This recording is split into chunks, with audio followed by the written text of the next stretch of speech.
Hello, CLP7. This is Counselor Professor Robert Alexander, and today we're going to talk about the Lifeline assignment. You guys are going to have fun with this.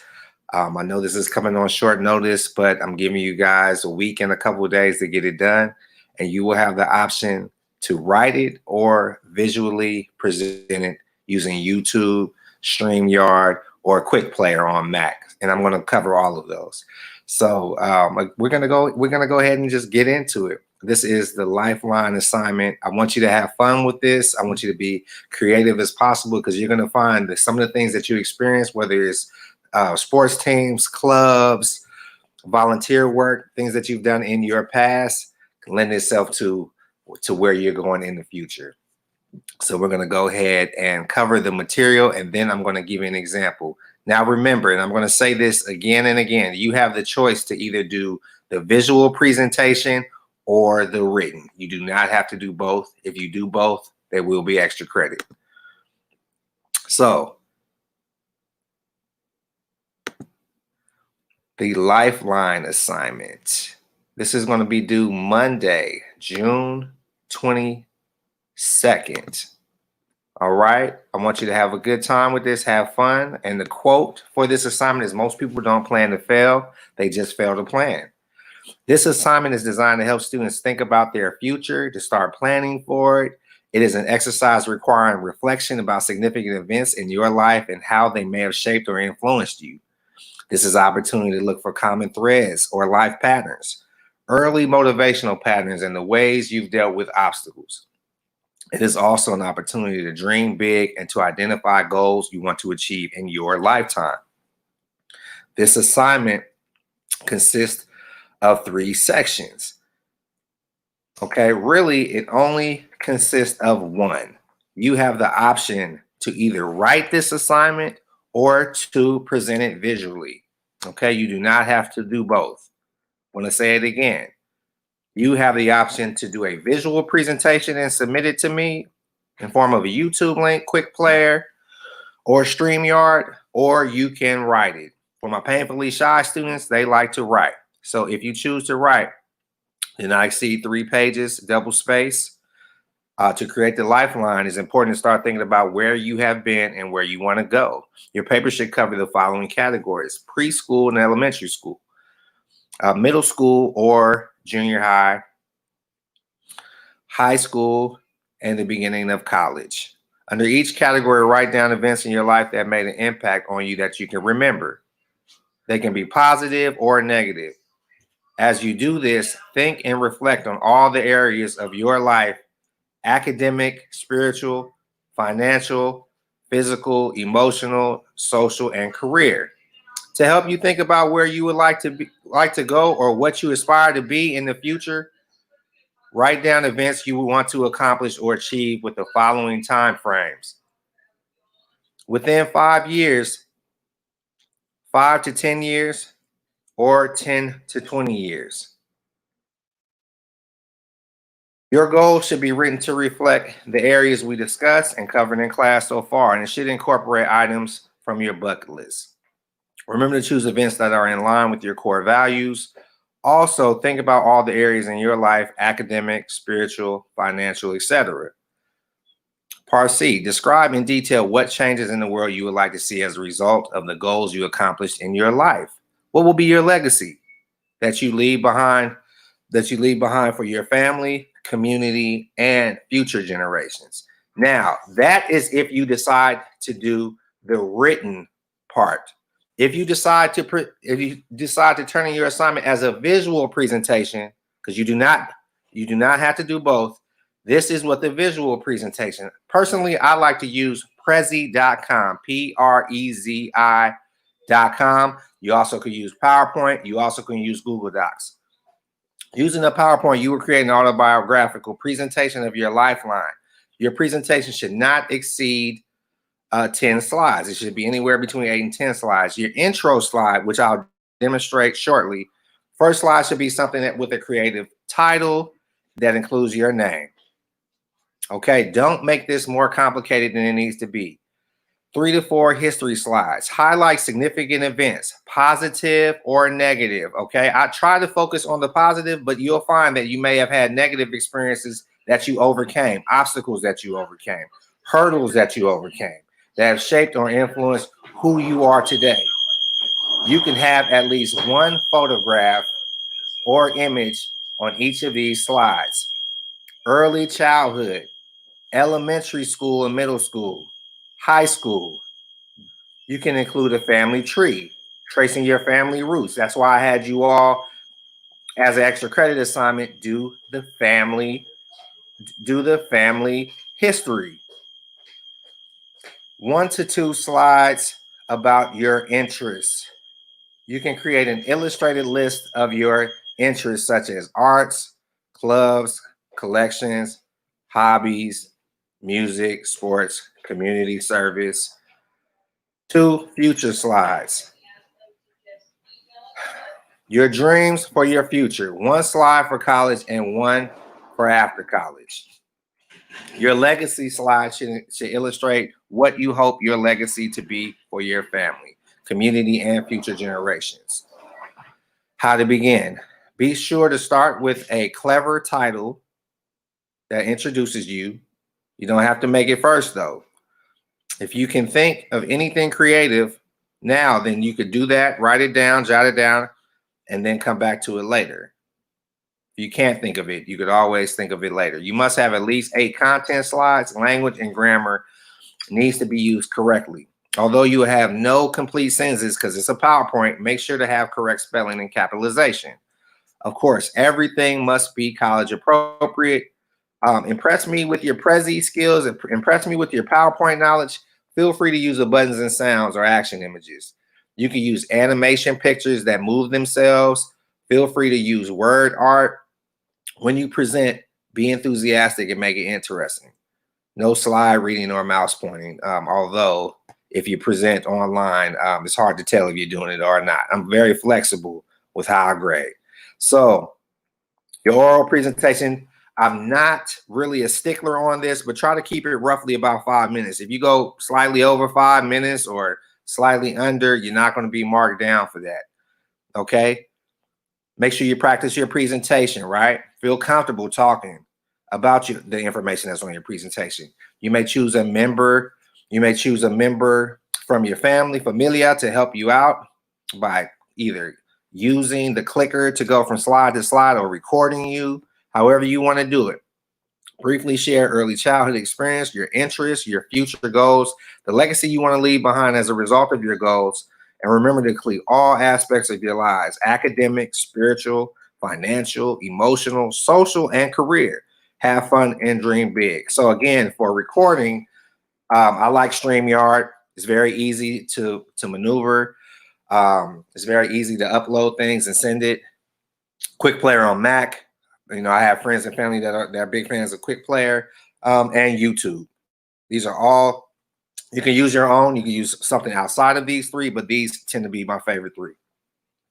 Okay, we're going to go ahead and I'm going to give you a demonstration of what I would like to look at. So I'm going to be sharing some information about me, my family, things that I've gone through in high school, things that I've dealt with. You can choose to focus on positive, or it could be a mix of positive and things, barriers or obstacles you may have overcome.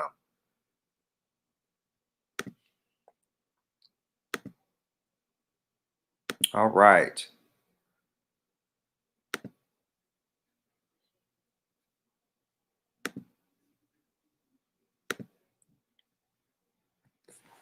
Okay, so I named mine's Robert's Travels. I'm just going to make sure you all are seeing my screen.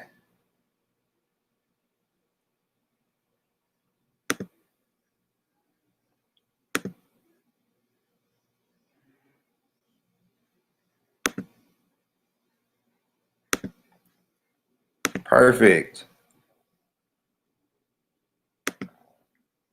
Okay, so now that we have my screen up, I'm going to go ahead and launch into it. So I named mine's Robert's Travels, named after Gulliver's Travels. At the time when I made it, I thought it was funny. I thought it was creative. You may not. That is fine. This is my career timeline that I created. So I started off with just listing some significant events. I was very passionate about sports. I still am. I'm bummed out that we can't watch it due to COVID, but that's okay. I will overcome. I took swim lessons from the age of 4 all the way to 10 because I actually fell into a swimming pool at the age of 3 years old. And, my mother says that I jumped in. My father says I fell in, so I'm not quite sure of the story, but I've always had a passion for water. So after my mom jumped in and grabbed me out of the deep end, she knew that I had a passion for water, so she enrolled me in swim lessons, and I eventually became a lifeguard because of that, because of my passion for wanting to be in water and around water. I've always had a propensity for school. I liked school at an early age. I had the best science project 2 years in a row, 4th and 5th grade. I was a member of my 5th grade team for Math Olympics. My neighborhood friends and I participated in the Oakland Neighborhood Basketball League, sponsored by NBA player Gary Payton. We won the championship 2 years in a row for 7th and 8th grade. I played high school basketball and football. And as I aforementioned, I became a lifeguard at the age of 17 because it was an easy way for me to make money. I love swimming and being around water. I was active in my home church.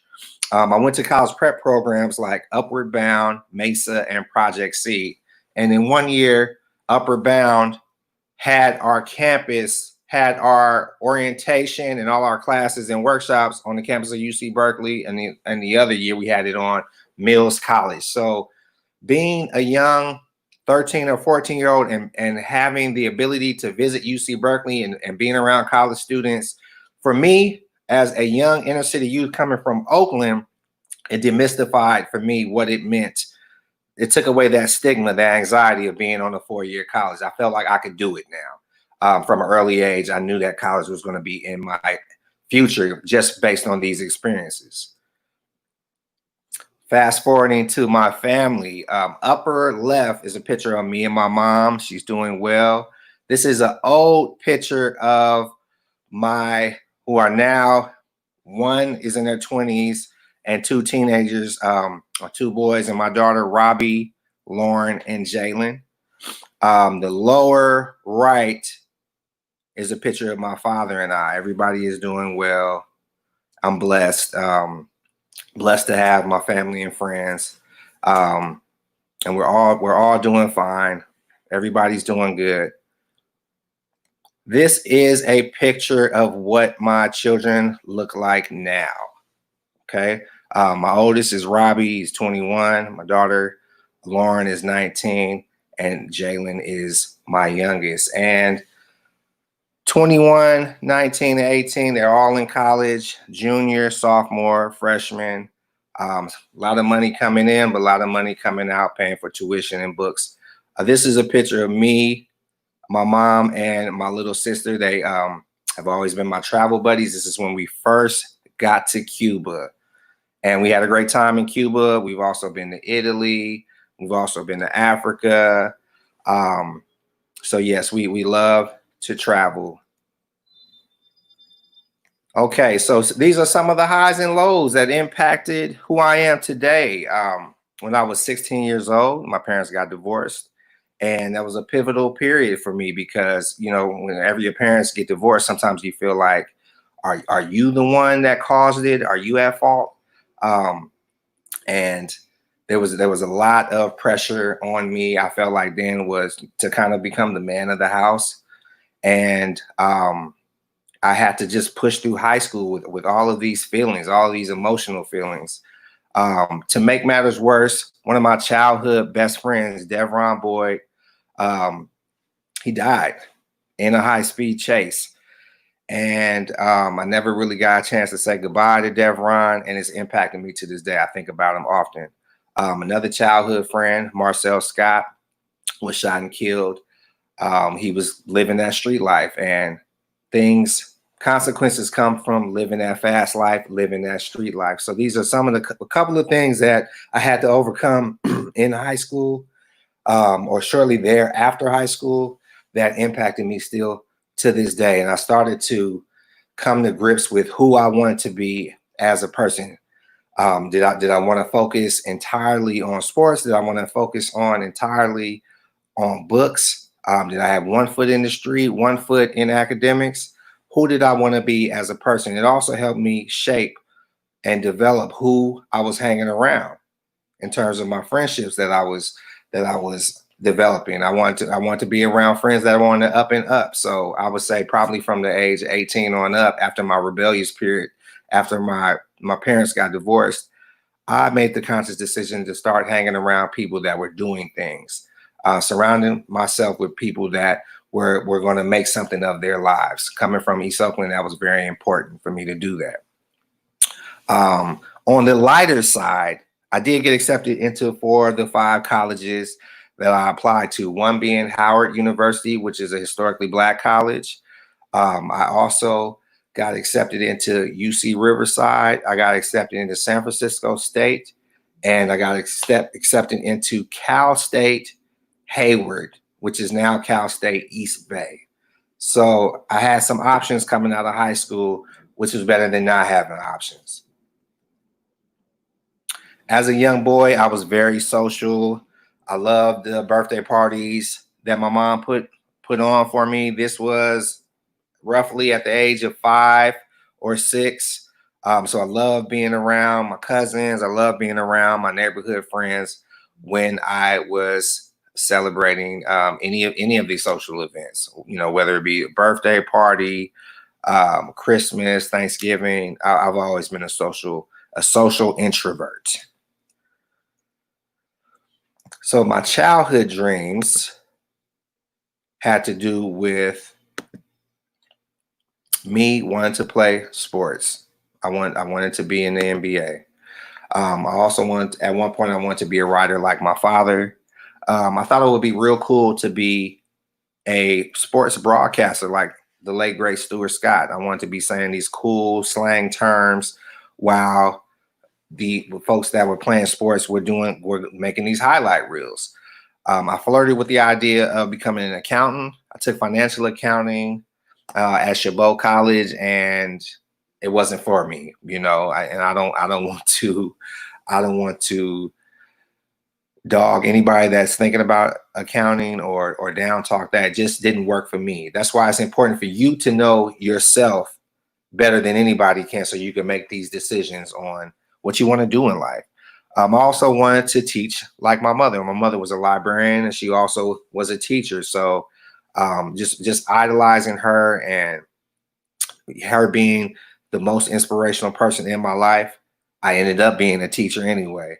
At one point, I wanted to be a lawyer like my grandfather. He would always give me a couple of words to memorize per day when I was a youth. And I thank him to this day because that's how my vocabulary got better. As an adult, I continue being very active and very social. Upper left is a picture of me scuba diving. I just got certified with my friend Brad in Santa Cruz. They had a robust scuba diving program at UC Santa Cruz that I was lucky enough to be a part of. So top left and bottom left are me going through my scuba diving certification. Top right and bottom right is me skiing. I think this was Squaw Valley. I am a beginner. I still am a beginner. I'm trying to get better. So my novice skiing skills were on display. And my quote that I put at the bottom is this: "Be the change that you wish to see," is a famous quote from Gandhi. Teaching is my passion. This is what I love to do. I feel like this is what I was put here to do. And I'm going to be doing it for a long time, probably even as I go into retirement. I'm going to try to figure out a way to part-time teach. My future dreams. I'm a student just like you all. So I would love, I'm grinding right now to finish my PhD in educational leadership. I'm going to apply for dean positions first. Then I will attempt to ascend to become a college president. if I retire from the community college world, I would love to be a consultant, an educational consultant. A chancellor is in my aspirations, and I want to see my kids graduate from college. So this was my career timeline, and I had a lot of fun creating this, and I want you to as well. I want you to think of everything that you have done. Think of everything that you have done from high school leading all the way up until now. And you will be surprised. You'll think back like, wow, I was a part of that club. I did write this paper. I did play in these sports. I did play for the school band. I did volunteer here. All of these tend to lend itself to who we are today. And this is the whole point of doing this exercise. This is going to be one of your last heavy assignments. Again, I'm going to say this again. You do not have to write the paper and do a visual presentation. You have the option of either or, whichever comes easier for you. I want you to focus on that one. If you decide to do both, you will get extra credit. Okay, again, if you do the written and the visual, you will get extra credit, but it is not mandatory to do both. I'm going to get somebody that's going to email me for clarification, and that's why I'm saying it over and over again. Again, have fun with it. This is going to be due next Monday. Our final is going to be super easy. It's a 5-minute YouTube video that I want you to watch. It's not going to be a test or a quiz or anything like that. And you're going to write a brief reflection on the YouTube video. You guys have been great. You guys have been bearing with me with the technical issues that we've been having on Canvas. But I hope you got a lot from this class. I hope you were able to use different assignments to kind of figure out what you want to do. Some of you just need to take this class for credit. I get that. I have some international students in here as well. So there has been a little bit of a language barrier, but I want you guys to understand that whatever you put your heart into, whatever class that you take, whatever you put into it is what you're going to get out of it. So just always keep that in mind for this class and every class moving forward. And just remember, I'm an email away. Y'all take care.